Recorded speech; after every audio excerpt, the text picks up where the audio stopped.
안녕하세요. 저는 평소 사연 열차를 즐겨 듣는 애청자입니다. 제가 오늘 여러분을 찾아뵙게 된 건 기가 막혔던 저희 시댁 인간들의 이야기를 들려드리기 위해서인데요. 시간이 꽤 지난 지금도 그 시댁 인간들만 생각하면 치가 다 떨려옵니다. 얼마나 파렴치한 인간이기에 아직까지 치가 다 떨리는지 한번 들어보실래요? 남편과 저는 대학교 CC로 긴 연애 끝에 결혼까지 하게 된 부부였습니다. 남편에겐 형이 있었는데 시댁에선 그놈의 장남 사랑이 말도 다 하지 못할 만큼 심한 집이었어요. 어느 정도였냐 하면 남편은 학자금 대출을 받아가며 대학교를 다니고 있었고 알바를 쉬지 않고 해도 늘 돈이 없었어요. 그렇다 보니 하고 다니는 행색 역시 변변치 못했기에 저는 당연히 남편의 집이 가난한 줄만 알고 있었죠. 그런데 저의 예상과는 달리 시댁의 형편은 꽤 괜찮은 편이었지만 그 모든 지원을 장남인 시숙에게만 쏟아붓고 있는 상황이더군요. 그러니까 한마디로 남편은 관심 밖의 자식이었던 것이었죠. 처음부터 이토록 차별이 심했던 건 아니었다고 하더군요. 우리 엄마, 나 어릴 때만 해도 나한테도 꽤 잘해주셨어. 초등학교 들어가기 전까진 말이야. 내가 초등학교 들어가기 전에 아버지가 돌아가셨거든? 대장암이었는데 잘 이겨내신다 싶더니 갑자기 돌아가셨어. 그 뒤로 엄마는 형한테 우리 장남, 우리 집 기둥 하면서 의지하기 시작하더니 어느 순간부턴 형만 신경 쓰기 시작하더라고. 뭐 섭섭하지 않았다면 거짓말이지만 그 덕에 내가 생활력 하나는 끝내주잖아. 이렇게 말하며 웃는 남편을 보며 참 마음이 아프더라고요. 이렇듯 남편이 혼자 벌어 학교를 졸업하는 사이 시숙은 그야말로 엘리트 코스를 밟으며 아르바이트 한 번 하지 않고 유학까지 다녀온 상태였죠. 신문은 입만 뗐다 하면 장남이라는 이유로 시숙을 치켜 세우기 바빴고요. 연애하는 내내 비교당하고 없는 사람 취급당하는 남편을 보며 안쓰러운 마음이 듦과 동시에 더욱 남편을 사랑하게 되었고, 전 이런 남편의 사정을 숨김없이 친정에 알리고 결혼을 하고 싶다고 했습니다. 아빠, 나 그 사람 행복하게 해주고 싶어. 내가 그 사람 곁에서 진정한 사랑이 뭔지 알려주고 싶어. 그러니까 허락해줘. 우리 딸이 이렇게까지 말하는데 당연히 허락해줘야지. 아빠는 우리 딸 안목을 믿는다. 네가 이렇게까지 말하는 데는 그만한 이유가 있을 거야. 고마워요, 아빠. 나 진짜 행복하게 잘 살 자신 있어. 그래, 네 이야기 들어보니 그 녀석 많이 외롭게 큰 것 같은데 사랑 많이 받고 자란 네가 많이 아껴주고 사랑해 주거라. 부모님은 저를 믿는다며 결혼을 흔쾌히 허락해 주셨고 그렇게 저흰 결혼을 하게 되었습니다. 결혼을 할 때에도 시모의 차별과 상황은 변하지 않았어요. 시숙이 결혼할 때에는 가지고 있던 건물까지 처분해 아파트를 장만해줬다고 들었는데 저희가 결혼할 당시엔 시숙이 사업을 한다는 이유로 사업 자금을 마련해줘야 하니 여유 자금이 없다고 하더군요. 그래서 저희는 친정에서 보태주신 돈과 제가 모은 돈, 남편이 가지고 있던 돈 조금을 보태 집을 마련하고 신혼생활을 시작했죠. 물론 대출을 끼긴 했지만 우리만의 보금자리가 생긴 것에 만족하자며 서로를 보듬었고 남편은 그런 저에게 고맙다고 끊임없이 말해주며 더욱 가정에 충실한 가장의 모습을 보여주곤 했습니다. 그런 남편에게 제가 결혼을 하며 당부한 것이 있었어요. 자기야, 나 자기랑 결혼할 거야. 그런데 이거 한 가지는 꼭 지켜줬으면 해. 그게 뭔데? 돈 관리는 내가 할게. 돈 관리? 그래, 그렇게 해. 그게 뭐 힘든 일이라고. 그런데 이유가 뭐야? 내가 보니까 자기 집으로 다달이 용돈 주는 거 너무 과하다 싶더라고. 당신 성격상 결혼했다고 해서 그 용돈 딱 끊지도 못할 것 같고. 그렇다고 그 돈을 결혼하고 나서도 계속 줄 순 없는 노릇이잖아. 우리 대출금도 갚아야 하고 적금도 들어야 하는데 말이야. 그래서 내 핑계를 대라고 내가 관리한다는 거야. 어머님이 앞으로 용돈 이야기 꺼내시면 돈 관리는 내가 한다고 하면서 나한테 다 넘겨. 내가 알아서 할 테니까. 그런 거라면 난 싫어. 내가 우리 엄마 성격 잘 아는데 당신한테 분명 좋은 소리 안 할 거야. 모르긴 몰라도 당신 못 살게 굴 텐데 내가 그 꼴을 어떻게 보고 있어? 괜찮으니까 그냥 보고만 있어. 자기는 보고만 있는 게 도와주는 거야. 나 몰라? 내가 돈을 깔고 앉아 있어야 우리 가정이 비로소 평화로워지는 거라고. 그러니까 당신은 내가 도와달라고 할 때까지 그저 지켜만 봐. 끝까지 반대하던 남편은 경제권은 모두 저에게 넘기겠지만 모든 화살은 저에게 넘기지만은 않겠다며 이젠 가정도 생겼으니 할 말은 하고 살겠다고 하더군요.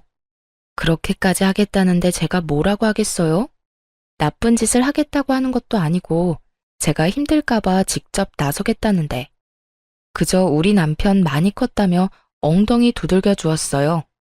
그렇게 저와 남편은 더욱 단단해졌고 제가 예상한 대로 시모는 확 줄어든 용돈에 불만을 가지며 연락을 해오더군요.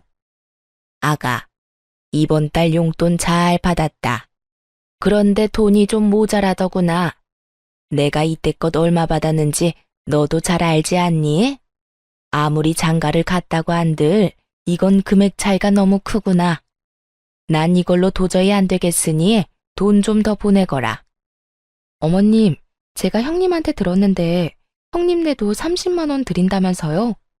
다른 사람도 아닌 집안의 기둥이자 장남도 30만 원을 드리고 있다는데 저희가 뭐라고 그 이상을 드리겠어요? 혹시 쓰다가 모자라시면 저희 말고 형님께 연락해서 더 달라고 하세요. 그간 많이 투자해 주셨는데 용돈 좀 더 드리는 게 뭐가 힘들겠어요. 시모는 그동안 남편에겐 꼬박꼬박 100만 원씩 받아갔으면서 온 재산을 쏟아부은 시숙에겐 용돈 한 푼 받지 못하다가 시숙이 장가를 가고 나서야 30만 원씩 받고 있다는 사실을 형님에게 듣게 되었죠. 그래서 저 역시 시모가 다른 소리 하지 못하게 30만 원만 드렸던 것이었고요. 틀린 말이 하나 없는 제 말을 들은 시모는 괜한 짜증을 내곤 전화를 끊어버리더군요. 너흰 그런 이야기까지 주고받니? 네 참, 며느리 둘이서 별말을 다 주고받는구나. 끊어라. 기분 나빠서 너랑 더는 통화하고 싶지 않구나. 시모의 전화는 끊겨버렸고 그렇게 용돈 사건은 일단락되었지만 왜인지 이게 끝일 거란 생각은 들지 않더라고요. 도리어 시작일 수도 있단 싸한 기분마저 드는 것이 불안한 생각을 지울 수가 없었어요. 그도 그럴 것이 시모는 돈만 생겼다 하면 시숙에게 아낌없이 쏟아붓는 것도 모자라 하늘 끝까지 치켜 세우는 건 역시 당연한 사람이었거든요. 하지만 시댁에서 필요로 하는 더러운 일, 힘쓰는 일 등 온갖 잡일은 저희 남편만 불러 시켜대기 일쑤였죠. 그럴 때마다 하는 말은 늘 같았어요. 네 형은 큰 사업하느라 바쁘지 않니? 그러니 회사나 다니며 월급 받아 쓰는 한가한 네가 이런 일을 하는 게 당연하지 않니? 처음 이 이야기를 들었을 때 얼마나 황당했는지 모릅니다. 다른 사람도 아닌 친엄마가 저런 말을 했다니 여러분은 믿기시나요? 저는 믿기지도 믿고 싶지도 않더라고요. 하지만 그 모든 건 사실이었고 남편에게 닥쳐 있던 현실이었죠. 이렇듯 평소에도 남편을 종부리듯 부리는 시모가 저와 사이가 틀어져 버렸으니 그 화풀이가 남편에게 가는 것은 불보듯 뻔한 일이었죠. 그랬기에 저의 온 신경은 남편의 휴대전화에 가 있었고 시모가 남편에게 연락이라도 오는 날엔 남편만 주시하고 서 있기도 했습니다. 하지만 이런 제 걱정을 눈치라도 챘는지 이래도 허 저래도 하하던 남편은 각성이라도 한 것인지 점점 변하기 시작하더군요. 어느 날은 시모가 집에 변기가 막혔다며 연락이 온 적이 있었는데요. 평소라면 아무 말도 하지 않고 허허거리며 시댁에 갔을 남편이 이렇게 말하는 게 아니겠어요? 엄마, 변기가 막혔으면 사람을 불러. 아니면 엄마가 그렇게 사랑하는 형을 부르던지. 엄마가 매번 무시하는 그깟 회사 일하느라 나도 바빠. 월급은 그냥 하늘에서 뚝 떨어지는 줄 알아? 일을 해야 나도 먹고 살 거 아니야. 그러니까 앞으로 이런 일로 나 부르지 마요. 뭐라고? 너 내 아들 맞니? 어떻게 내 아들이 나한테 그런 말을. 너 어디 아프니? 아니, 나 멀쩡해.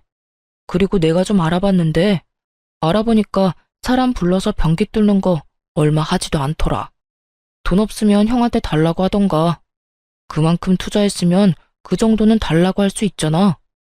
이런 말을 할 정도로 남편은 변하고 있었고, 더는 제가 걱정할 일은 없어 보였어요. 이렇게 갑자기 변해버린 남편의 모습이 뿌듯하면서도 이상하기도 했는데, 변해버린 남편의 모습엔 이유가 있었더라고요. 그건 다름 아닌 남편의 몫으로 남겨놨다던 아버님의 유산 때문이었어요. 돌아가신 아버님이 남편이 결혼을 하면 꼭 주라던 건물이 있었는데, 그걸 글쎄 시모가 처분해 홀랑 시숙의 사업자금으로 줘버렸다고 하더군요. 시숙 역시 그게 남편의 몫이란 걸 뻔히 알면서도 염치도 양심도 없이 홀랑 받아갔다는 사실을 한 남편은 많이 실망하기도 하고 어떤 면에선 체념마저 한 것처럼 보였어요. 여보, 괜찮아? 나 다 들었어. 어머님이 당신 몫으로 준다던 건물 아주버님께 줬다면서? 괜찮지 뭐. 사실 기대도 안 했어. 말만 나한테 준다고 했었지 그게 그렇다고 해서 내 것도 아니고. 아빠가 내 몫으로 남겼다고 한들 엄마 명의로 된 건물 엄마 맘대로 하는 건 당연하잖아. 그래도 이렇게까지 형만 생각하고 형만 위하는 엄마 보는 게 이젠 좀 지쳐. 지금까지는 괜찮았거든. 그런데 나 당신 집에 가서 장인어른 장모님한테 부모 사랑이란 걸 받아보니까 아, 이런 게 부모님 마음이구나. 이런 게 사랑이구나 싶더라고. 그런 사랑 받아보니까 이때껏 내가 얼마나 말도 안 되는 무관심 속에서 살아왔는지 알겠더라고. 여보, 너무 속상해하지 마. 지나간 일이야 어쩔 수 없지만 앞으론 내가 당신 많이 사랑해줄게. 나만 믿어. 내가 사랑도 많이 주고 그까짓 건물도 내가 돈 많이 벌어서 사줄게. 물론 대출은 같이 갚아야겠지만. 어이구, 말만 들어도 행복하다. 하여튼 나 이제 엄마나 형한테 큰 기대도 마음도 쓰지 않을 거야. 더는 상처받는 것도 싫어. 앞으론 나 자신하고 당신만 생각하고 할 말도 다 하고 살 거야. 그러니까 이제 당신이 내 뒤에 숨어. 내가 지켜줄 테니까. 든든하다, 우리 신랑. 앞으로 우리 힘내자. 남편은 각성이란 걸 해버린 듯 했고, 그런 남편의 모습에 시모와 시숙은 불만을 품기 시작했어요. 어느 날은 시숙이 집에 왔다며 저희까지 당연하듯 집으로 부르더라고요. 시댁으로 갔더니 형님은 친정에 일이 있어서 오지 못했다고 했고 시숙과 시모만이 저희를 기다리고 있더군요. 저녁을 먹자고 해놓고선 재료 준비는커녕 준비할 의지도 보이지 않는 시모를 보며 전 체념을 하고 주방으로 들어가던 그때였어요. 주방으로 들어가는 저를 잡아세운 남편이 시모에게 이렇게 말하더군요. 엄마, 저녁 먹자고 부른 거 아니었어? 그렇지. 시간이 몇 시인데 저녁 먹자고 불렀지. 점심 먹자고 불렀겠어? 시모는 고개를 갸우뚱하며 남편이 그런 질문을 하는 의도를 전혀 모르겠다는 듯 대답했고 남편은 그런 시모를 보며 더욱 화가 난다는 듯 날이 선 목소리로 말하더군요. 그런데 왜 아무것도 없어? 엄마 말대로 지금 시간이 7시가 다 돼가는데 일하는 사람들 불러놓고 아무것도 해놓은 게 없으면 뭘 어떻게 먹자는 거야? 뭘 어떻게 먹긴. 지금부터 우리 며느리가 차리면 되잖아. 아가, 들었지? 벌써 7시가 다 돼간다. 얼른 차리려무나. 우리 장남은 적어도 7시 30분 전까진 밥 먹여야 하니까 서둘러. 제가 무슨 시댁 파출부도 아니고 이게 무슨 상황인가 싶더라고요. 제가 노는 사람도 아니고 퇴근하고 급히 왔는데 시간까지 정해주며 제 남편도 아닌 시숙을 위해 밥을 차리라고 하니 체념됐던 마음에 화르르 분노의 불씨가 커진 듯 이건 아니란 생각이 들었어요. 남편 역시 이런 시모의 태도에 적잖게 화가 난 듯 시모의 말에 반발하고 나서더군요. 엄마, 이 사람도 이래. 이 사람도 지금 퇴근하고 바로 오는 길이라고. 그런 사람이 왜 여기까지 불려와서 형 밥상까지 차려야 해? 그거야, 당연히 우리 집에 시집 온 내 며느리니까 그렇지. 그리고 너 말 진짜 웃기게 한다. 형 밥상이라니. 네 마누라가 밥상 차리면 다 같이 먹는 거지. 우리 장남 혼자만 먹니? 넌 가만히 있어서 뭐하니? 우리 장남 7시 30분 전까진 밥 먹여야 한다는 말 못 들었어? 엄마, 이 사람 이 집 종노릇이나 하려고 나하고 결혼한 거 아니야. 그러니까 앞으로 가족끼리 식사 자리를 가지려거든 밖에서 외식을 하든지, 그게 아니라면 이 사람이랑 나는 부르지도 마. 엄마가 이 사람한테 이런 식으로 대하는 거 나 싫고 불편해요. 남편이 이렇게까지 말하자 시모는 기가 막힌 듯 남편을 쳐다봤고, 그때까지 가만히 있던 시숙이 자리에서 벌떡 일어나더니 호기롭게 남편의 뺨을 날려버리더라고요. 너 엄마한테 말버릇이 그게 뭐야? 네 눈엔 힘든 네 마누라만 보이고 나이 드신 엄마는 보이지도 않아? 시숙은 남편을 향해 비난을 쏟아내기 시작했고, 전 그런 시숙 앞을 막고선 시숙에게 한마디 하기 시작했어요. 아무리 이 사람 말이 과했다고 해도 다 큰 동생 때리는 건 아니죠. 그리고 이 사람 말 중에 틀린 말이 뭐가 있나요? 제가 이 집에 아주버님 밥이나 차려주려고 시집 온 건 아니잖아요.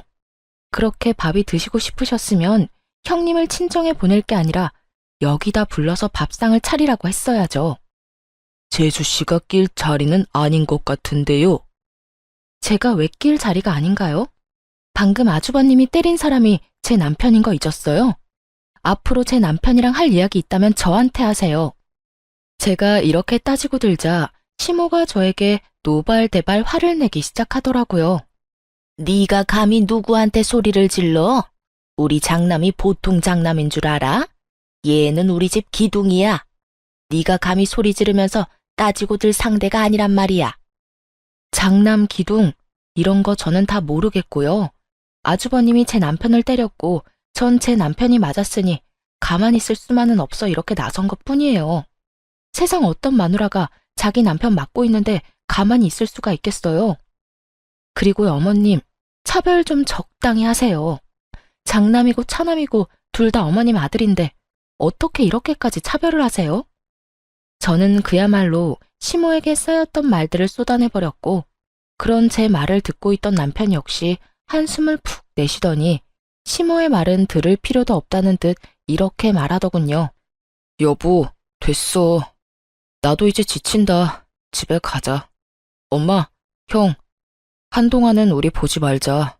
한동안 나 우리 가족 얼굴 보고 싶지 않아. 이렇게 말한 남편은 저를 끌고 시댁을 나와버렸고, 집으로 돌아온 남편과 저는 최선을 다해 시댁 일을 입 밖에 내지 않으며 지내고 있었어요. 물론 시모의 연락이 오긴 했지만 전 더는 참지 않기로 했기에 시모에게 따끔한 일침을 날려주기도 했죠. 너는 어떻게 그렇게 가고 연락 한 통이 없니? 이렇게 어른이 먼저 전화를 해야 하는 게야. 내가 먼저 사과받으려고 며느리한테 전화까지 해야 하냐니 말이다. 사과요? 무슨 사과요? 저는 사과까지 할 게 없는데요, 어머님. 뭐? 넌 잘못한 게 없다. 이 말이야? 네, 제가 뭘 잘못했는데요? 말이야 바른 말이라고 갑자기 밥 먹자고 사람 불러놓고 저한테 밥상까지 차리라뇨. 심지어 형님은 속 편히 친정에 보내버리고, 저는 아주버님 굶기면 안 되니까 거기서 밥까지 해다 바쳐라. 어머님, 저 이씨 집안 둘째 며느리이지 어머님 종 아니에요. 너 말 잘했다. 며느리가 시댁에 와서 밥상 차리는 게 이렇게까지 할 일이냐? 며느리가 그까짓 밥 얼마든지 차려드릴 수도 있고 그게 힘든 건 아니죠. 힘든 건 아닌데 전 저를 막 부려먹어도 된다고 생각하는 사람에게 굳이 그런 호의를 베풀고 싶진 않아요. 저도 그 시간까지 일하고 와서 배고프고 힘든데 왜 제가 저를 하찮게 여기는 사람한테 에너지를 쏟아야 해요? 전 싫어요. 전 단호하게 싫다고 했고 시모는 그런 저의 태도에 화가 단단히 난 듯 시모라는 위치를 들먹이며 저를 몰아붙이기 시작하더라고요. 얘가 말하는 것 좀 봐라. 너 지금 내가 시어머니인 건 알고 있니? 알고 그딴 건방진 말을 하는 게야? 시어머니가 하라고 하면 하고 맞는다고 하면 맞는 거지. 뭐? 싫어? 호의를 베풀고 싶지 않아? 네가 네 남편이 네 편 좀 들어줬다고 아주 간이 부었나 본데 이런 식으로 나오면 누구 손해인 줄 정녕 모르는 게야? 이걸 협박이라고 하는 건지 그 협박 참 하찮다고 느껴졌어요. 전 이 하찮은 협박질이나 해대는 시모에게 지고 싶지 않았고, 그래서 그런 시모에게 더욱 나를 세우며 맞서게 되었습니다. 누구 손해일지는 앞으로 두고 보면 알겠네요. 전 이제 어머님뿐 아니라 시댁에도 큰 기대 없고요. 기대가 없어서 그런지 노력할 생각도 신경 쓸 생각도 없어요. 그러니까 어머님도 저희한테 신경 쓰지 말고 늘 하던 대로 아주버님하고 형님한테 신경 쓰고 사세요. 혹시나 어디 편찮으시면 연락은 주시던가요. 아무리 신경 끄고 산다고 한들 병문안은 가봐야 하지 않겠어요? 네 년이 어디서 그딴 말을 짓거리는 게야? 너 당장 집으로 넘어오거라. 어디 내 앞에서도 그따위로 짓거릴 수 있는지 내가 봐야겠다. 기어코 시모의 입에서 년이라는 단어가 나오는 순간 전 더는 이 사람과 대화할 가치가 없다고 생각했고 마지막 말을 하곤 전화를 끊어버렸습니다. 못 가요. 저도 일은 해야 먹고 살죠. 누구랑 다르게 저흰 어머님 도움도 못 받아서 제가 놀고 먹으면 저희 가족 손가락 빨고 살아야 해서요. 그러면 전 끊을게요. 들어가세요, 어머님. 전화를 끊어버린 후 시모에게서 전화와 문자 폭격이 이어졌지만 전 전화를 꺼버렸습니다. 들어봤자 기분만 상하고 봐봤자 눈만 버릴 것이 분명한데 그걸 왜 다 듣고 보고 있겠어요? 이럴 땐 무시가 답이었죠. 그렇게 제 휴대전화는 일주일에 가까운 시간 동안 꽤 많은 시간 꺼져 있었고 일주일이 지나고 나니 차츰 연락도 잦아들더라고요. 남편 역시 시모와 시숙에서 연락을 받았다고 했지만 큰 신경을 쓰지 않는 듯 했어요. 이렇게 저희만의 삶을 살기 시작했고 새로운 가족을 맞이하게 되었습니다. 여보, 나 임신했어. 5주 차래. 정말이야? 그게 정말이야? 와, 여보, 나 진짜 너무 좋다. 나 진짜 행복하다. 나 진짜 행복해. 제 임신 소식에 남편은 울더라고요. 만감이 교차하는 듯 엉엉 우는데 그런 남편을 달래느라 혼났네요. 남편은 누구보다 행복해했고 저 역시 그런 남편을 보며 행복했어요. 그 행복함도 잠시 입덧이 심해지며 몸이 날이 가면 갈수록 힘들어지더라고요. 제가 힘들어하니 남편 역시 제 걱정에 회사 일에 집중을 못하고 있었고요. 입덧 기간은 생각보다 길어졌고 남편은 도저히 안 되겠다는 듯 저에게 친정에 들어가서 사는 것이 어떻겠냐고 하더라고요. 여보, 혹시 우리 당신 집에 들어가서 사는 건 어때? 어? 친정에? 갑자기 왜? 내가 많이 생각해봤는데 아무래도 그게 좋을 것 같아서. 당신 입덧 때문에 많이 힘들기도 하고 내가 출근하고 나면 당신 혼자 있어야 하는데 난 그런 당신 신경이 쓰여서 일도 손에 안 잡혀. 나도 내가 과한 걱정하고 있다는 거 잘 아는데 그래도 어쩌겠어. 당신 남편이 이렇게 팔불출인걸. 그래서 말인데 이 집은 새 주든가 하고 당신 집에 들어가서 살자. 사실 내가 장인어른 장모님께 다 여쭤봤어. 그래도 괜찮겠냐고. 두 분은 나만 괜찮다면 좋다고 하시더라고. 내심 당신이 걱정이었는데 그렇게 해주면 오히려 고맙다고까지 해주셨어. 남편은 이미 저희 부모님들까지 만나 양해를 구한 후였고 말로는 제 의견을 묻고 있었지만 이미 결심이 선 눈빛이었어요. 남편이 괜찮다는데 제가 마다할 이유는 없었고 저흰 그렇게 살던 집은 세를 주고 친정으로 들어가게 되었습니다. 그렇게 배는 점점 불러왔고 친정에서 남편도 저도 부모님의 사랑을 듬뿍 받으며 지내던 어느 날 시모에게서 연락이 왔더라고요. 몸은 괜찮니? 배가 많이 나왔겠구나. 이제 어딜 가나 굳이 임산부라고 말하지 않아도 제가 임산부인 걸 알 만큼은 나왔어요. 잘 지내시죠? 나야 뭐 늘 똑같지. 친정에서 지내고 있다지? 우리 아들이 큰 결정을 했구나. 혹시 내일 시간 되니? 다른 건 아니고 좋은 고기가 들어와서 가족들끼리 모여서 먹었으면 하는데 올 수 있니? 너 몸도 무겁고 하니 첫째하고 내가 다 준비하고 기다리마. 조금은 따뜻해진 시모의 음성에 큰맘 먹고 시댁에 가기로 했고 남편 역시 저에게 이야기를 전해 듣곤 흔쾌히 함께 가자고 하더라고요. 남편은 말은 하지 않았지만 내심 이런 연락을 기다렸는지 조금은 들뜬 모습이더라고요. 여보, 어머님이 내일 집으로 오라고 하시네? 뭐? 엄마가? 전화 왔었어? 왜 또 오라고 하던데? 싫다고 했지? 아니, 간다고 했는데. 왜? 어머님이 좋은 곡이 들어와서 가족끼리 다 모여서 먹고 싶으시대. 나 몸도 무겁고 하니까 음식 준비도 어머님이랑 형님이 다 할 테니 우린 몸만 와서 맛있게 먹기만 하라고 하시던데. 그래? 그러면 가볼까?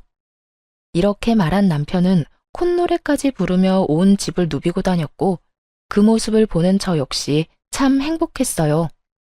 그렇게 기대와 행복으로 가득한 밤이 지나고 저흰 약속한 시각에 맞춰 시댁으로 갔습니다. 시댁에 들어서니 시모가 말했던 것처럼 거하게 수라상이 차려있더라고요. 우와, 이게 다 뭐예요? 이걸 두 분이서 준비하신 거예요? 그럼 어머님이랑 내가 솜씨발휘 좀 했지. 배고프지? 얼른 앉아. 고기도 엄청 좋은 고기야. 앉아서 얼른 먹어. 그래, 둘째 얼른 앉아서 먹거라. 임신했을 땐 뭐든 잘 먹어야 너도 아기도 건강한 법이다. 그래요. 재수씨 얼른 앉으세요. 재수씨가 얼른 앉아야 우리도 먹어요. 너도 그렇게 서 있지만 말고 얼른 앉아. 시모를 비롯한 형님과 시숙은 과하게 남편과 저에게 친절을 베풀었고 그런 그들의 모습에서 전 불길한 기분을 지울 수가 없었어요. 하지만 세 사람은 아무런 말도 하지 않고 있었고 그저 웃으며 밥만 먹으니 저 혼자 이상한 기분에 휩쓸려 뚱하니 있을 수는 없는 노릇이었죠. 그래서 저 역시 애써 웃으며 식사 자리를 이어나갔고 대충 분위기를 맞춰주며 식사 자리를 마치게 되었습니다. 맛있지만 불편한 식사 자리가 끝이 나고 뒷정리를 하고 나니 다들 무거운 분위기로 거실에 둘러앉아 있더라고요. 저와 남편은 대충 자리를 잡고 앉았고 저희가 자리를 잡고 앉자 시모는 준비했던 말을 꺼내기 시작하더군요. 친정에서 지내는 건 어떠냐? 입덧은 좀 어떻고?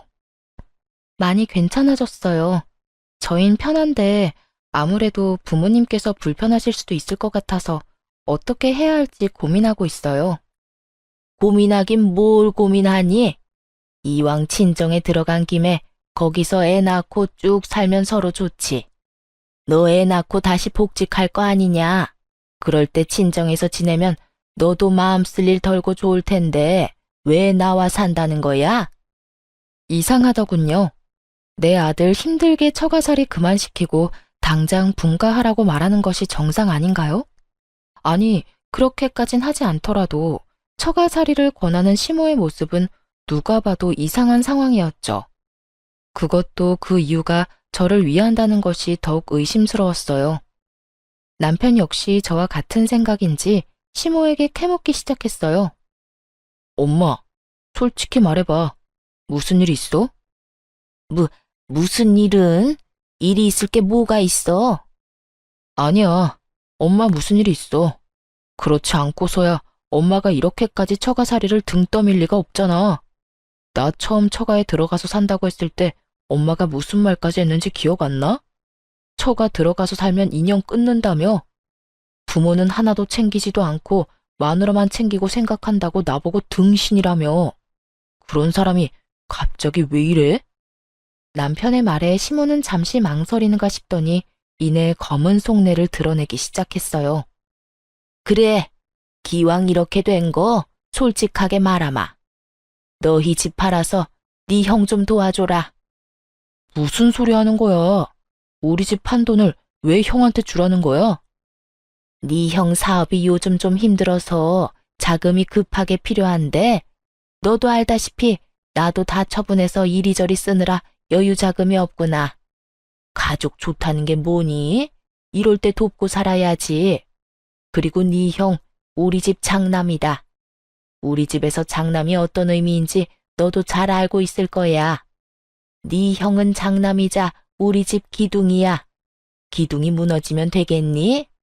다른 것도 아니고 돈 때문에 무너진다는 건 더욱 안 되지. 우리가 능력이 안 되는 것도 아니고. 네 집만 팔아서 도와준다면 얼마든지 다시 일어설 수 있다는데 너도 그냥 두고만 보고 있을 거 아니지? 전혀 예상치도 못한 말이었어요. 저뿐 아니라 남편 역시 시숙의 사업이 잘 되고 있는 줄만 알고 있었으니까요. 그도 그럴 것이 볼 때마다 차가 바뀌는 것은 물론이고 몸에 걸친 것만 해도 명품이 아닌 것이 없었고 형님 역시 줄 서도 못 산다는 명품 가방이 한두 개가 아니었으니까요. 거기에다 시모에게 이때껏 받아간 돈이 있었던 터라 망할래야 망할 수가 없다고 생각하고 있었던 것이었죠.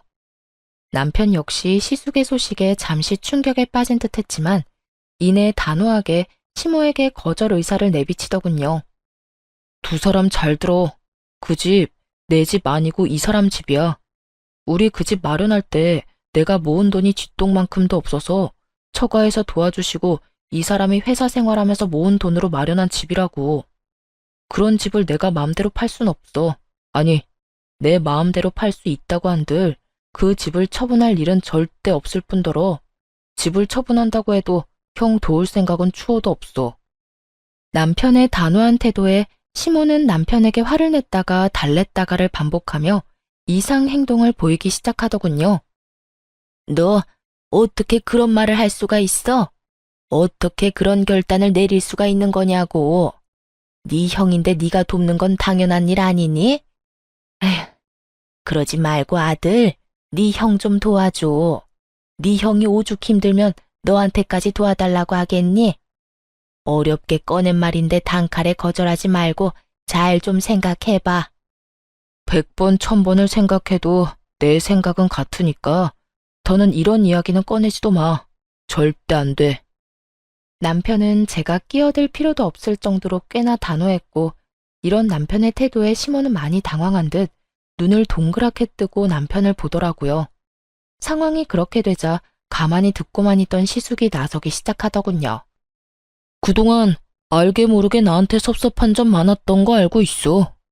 나 역시 그런 너한테 많이 미안할 때도 있었고 말이야.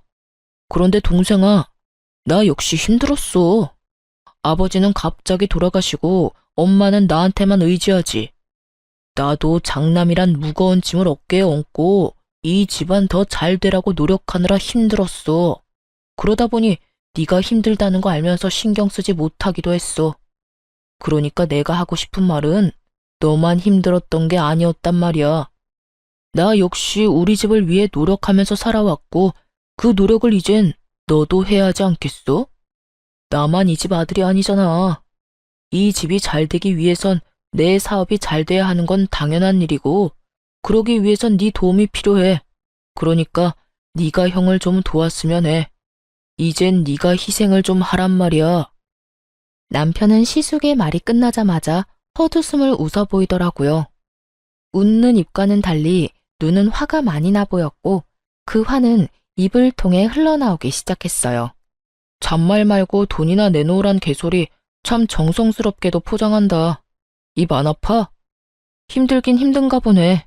돈 내놔 하면 끝날 말을 너도 힘들었니 나도 힘들었다.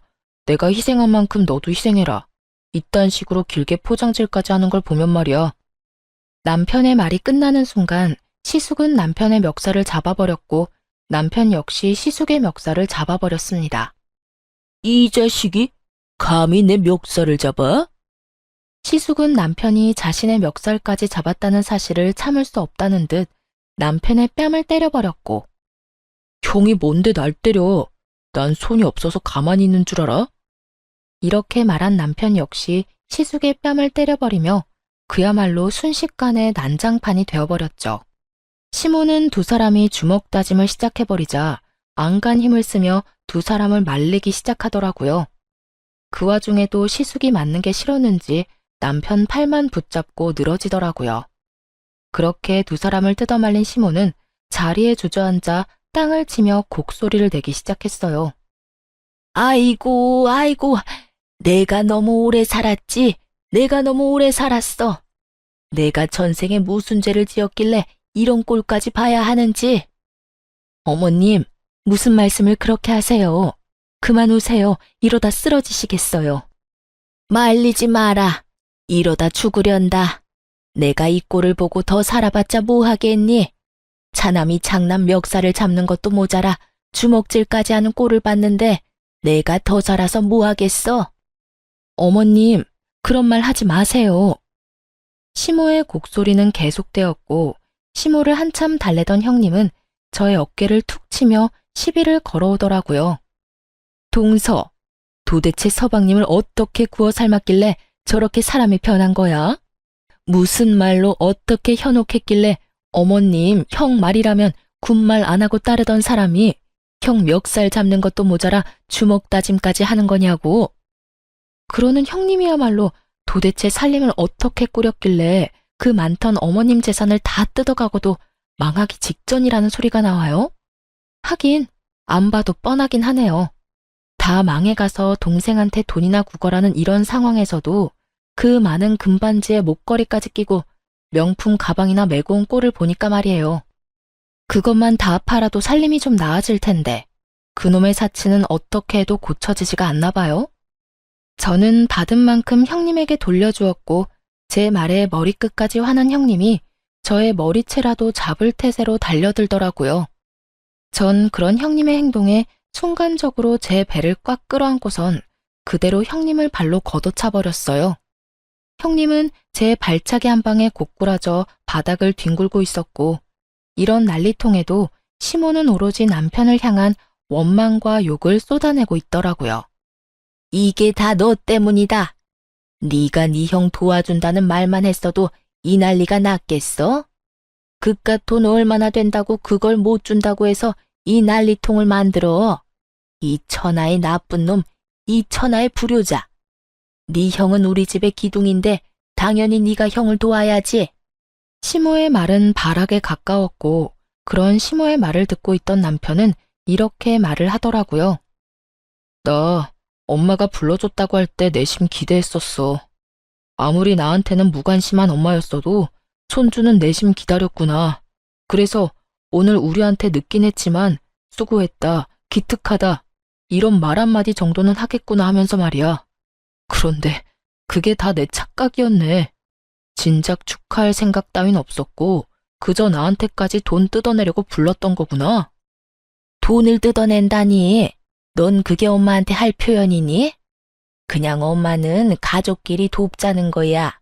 하물며 네 형은 우리 집 가장이니까 당연히 가족들이 도와야지. 그놈의 장난 타령 좀 그만해. 그리고 내가 이 집 가족이긴 해? 언제부터 내가 이 집 가족이었어? 난 나 혼자 컸어. 나 혼자 다 해결하고 나 혼자 다 벌어쓰고. 형은 좋은 옷, 좋은 도시락 싸들고 다닐 때 나는 다 해진 옷, 집에서 먹다 남은 반찬 혼자 도시락통에 담아서 다녔다고. 그마저도 없을 땐 그냥 굶었어. 그런데도 내가 가족이야? 누가 그러고 다니라고 했어? 도시락 그까짓 거 싸달라고 하지 그랬어. 엄마, 다른 엄마들은 싸달라고 하기 전에 다들 싸줘. 그렇지 않으면 자기 자식은 쫄쫄 굶어야 하니까. 아, 다 됐어. 다 됐고.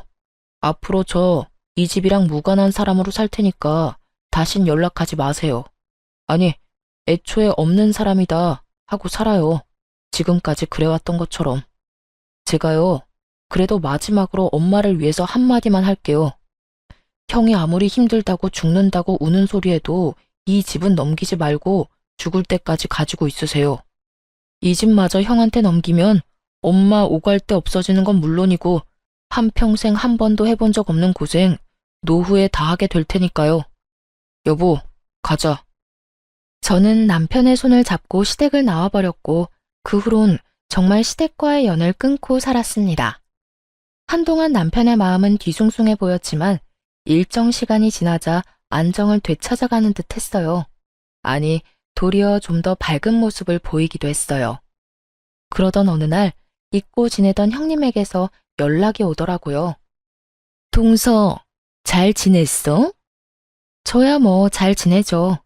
그런데 무슨 일이세요? 그냥 어떻게 지내나 궁금하기도 하고 그냥저냥 전화해봤어. 나 이혼했거든. 이혼하고 나니까 동서 생각이 나더라고. 갑작스러운 이혼 소식에 좀 당황스럽더라고요. 다른 건 몰라도 형님과 시숙 사이는 때론 제가 부러울 정도로 좋았기에 더욱 의아하더군요. 이혼이요? 갑자기 이혼이라니, 왜요? 그게 결국 어머님 집까지 팔아서 새로운 사업을 시작했는데 그거마저 망해버렸어. 이것저것 손대는 거마다 망해버리니까 그 사람도 변해버리고. 나도 그런 남자 옆에서 고생하면서 살기 싫어서 이혼했어. 동서도 없는 마당에 어머님은 내가 모셔야 하는 건 불보듯 뻔한 일이고 난 아무리 남편을 사랑해도 시집살이는 살기 싫거든. 그래서 이혼했지 뭐. 들어보니 시숙은 결국 시모에게 집까지 요구하게 되었고, 시모는 남편의 충고에도 불구하고 집까지 팔아 그 빌어먹을 장남의 사업 자금을 대주었던 것이었어요. 하지만 그 사업마저 결국 망해버렸고, 시숙은 빚쟁이가 되어버렸다고 하더군요. 돈도 없는데 시모까지 모실 상황이 된 형님은 시숙을 버리기로 결정한 것이었죠. 어찌되었든 이혼하고 나니까 동서 생각 많이 나더라. 그동안 내가 미안했어. 이 말하고 싶어서 전화했어. 그러면 잘 지내. 그렇게 전화는 끊어졌고 그 뒤 시모의 소식이 들어오더라고요. 시모는 그나마 조금의 생각은 있었는지 방 얻을 정도의 돈은 따로 남겨뒀다고 하더군요. 그래서 그 돈으로 작은 집에 월세로 살고 있다는 소식을 들을 수 있었어요. 시숙은 빚쟁이에게 쫓겨다니느라 연락도 되지 않는 상태라고 하고요. 전 이런 소식을 남편에게 알릴까 말까 고민을 하다 남편에게 털어놓기로 했습니다. 여보, 어머님 소식 들었는데 어머님 결국 집까지 다 처분해서 아주버님 사업자금 대주고 지금은 월세 얻어서 혼자 지낸다고 하더라. 아주버님은 사업 망하고 이혼했다고 하고 요즘은 빚쟁이한테 쫓기느라 연락도 안 된대. 그래? 내가 그럴 줄 알았어. 그래서 내가 집만큼은 지키라고 한 건데 하여튼 그놈의 장남이 뭐라고 그렇게까지 하는 건지 난 도저히 이해가 안 된다. 난 당신한테 그렇게 했다는 게 더 이해가 안 돼. 그렇게 생각하면 끝도 없지 뭐. 이미 흘러간 일이고 난 신경 안 써. 그래. 그런데 당신 괜찮아? 어머님 저렇게 혼자 둬도 되겠어? 계속 신경 쓰이지 않을까? 전혀 신경 안 쓰인다고 하면 거짓말이겠지. 그런데 그렇다고 해서 모시고 산다거나 다시 왕래하고 살고 싶을 만큼 신경 쓰이진 않아. 그런 감정도 남아있지 않고. 난 내가 할 수 있는 도리는 다 했다고 생각하고 그만큼 내가 할 수 있는 최대한의 노력 역시 다 했다고 생각해. 그러니까 앞으로는 나를 위해, 당신을 위해 살 거야. 그래, 당신이 그렇다면 나도 신경 쓰지 않을게. 그래, 신경 쓰지 마. 우리 엄마 그렇게 약한 사람 아니야. 살 곳 있으면 다 된 거지 뭐. 먹고 살 게 없으면 뭘 해서든 먹고 살 방도를 찾을 사람이니 우린 우리만 신경 쓰면서 잘 살자. 그 후론 저인 시댁 이야기는 전혀 꺼내지 않았고 시간은 흘러 무사히 아기를 출산했습니다. 저인 여전히 친정에서 지내고 있어요. 출산을 하고 아기가 밤낮 없이 울어대는 탓에 행여 부모님이 힘드실까봐 다시 나갈까 고민했었는데 이런 고민을 하고 있다는 사실을 안 부모님이 저의 앞으로 맞고 서서 이렇게 말씀하시더라고요. 나가긴 어딜 나가? 내가 우리 손주 앉는 날만 기다리며 너희 닭살 떠는 꼴을 보면서도 참고 살았는데. 그러게 말이에요. 너희 닭살 떠는 꼴이 보기 좋아서 참고 산 줄 아니? 다 우리 손주 품에 끼고 살려고 참을인 새기면서 참았어. 드디어 우리 손주가 이렇게 왔는데 어딜 쏙 데리고 나가려고? 아니, 저흰 장인어른 장모님 힘드실까봐 그렇죠. 저희야 여기서 계속 살면 좋죠. 아시잖아요. 제가 장인어른 장모님 부모님처럼 생각하는 거. 그런데 애가 울어도 너무 우니까 죄송해서. 그런 소리 하지 말게. 애가 울어서 애지. 울지 않고 웃고만 있으면 그게 무슨 애야. 그러니까 그런 말 하지 말고 조금 더 이 집에서 살아. 나도 뒤늦게 아들도 생기고 손주도 생겨서 행복한 이 기분 더 느끼고 싶으니까. 부모님은 저희를 붙잡아 주셨고 그 덕에 저흰 친정에서 지내며 더욱 행복한 나날들을 보내고 있습니다. 남편은 이제야 자신에게도 진정한 부모님과 가족이 생겼다며 더없이 행복하다고 해주고 저 역시 그런 남편을 보며 행복을 느낍니다. 요즘 제가 남편을 너무너무 사랑하는 것이 확실하다는 걸 느낍니다. 이토록 사랑하는 남편을 앞으로도 더욱 행복하게 만들어주기 위해 더 열심히 사랑하며 잘 살아보려고요. 저의 긴 사연도 끝이 났네요. 처음 사연을 쓰기로 마음먹었을 때 이런저런 생각이 많이 들었어요. 아무래도 부모와의 연을 끊는다는 것이 자랑할 만한 일도 아니고 듣기 좋은 이야기도 아니니 고민이 많이 되더라고요. 하지만 사연 열차에서 여러 사연들을 들으며 여러분이 그렇듯이 저 역시 깨달은 바가 컸기에 저도 용기를 내 사연을 쓰게 되었어요. 제 사연으로 누군가에게 깨달음까진 줄 순 없겠지만 저와 비슷한 일로 힘들어 하시는 분께 다른 길도 있다는 걸 알려드릴 순 있을 테니까요. 부디 제 사연으로 누군가에겐 작은 용기라도 줄 수 있었으면 한다는 바람을 마지막으로 저는 물러가 볼게요.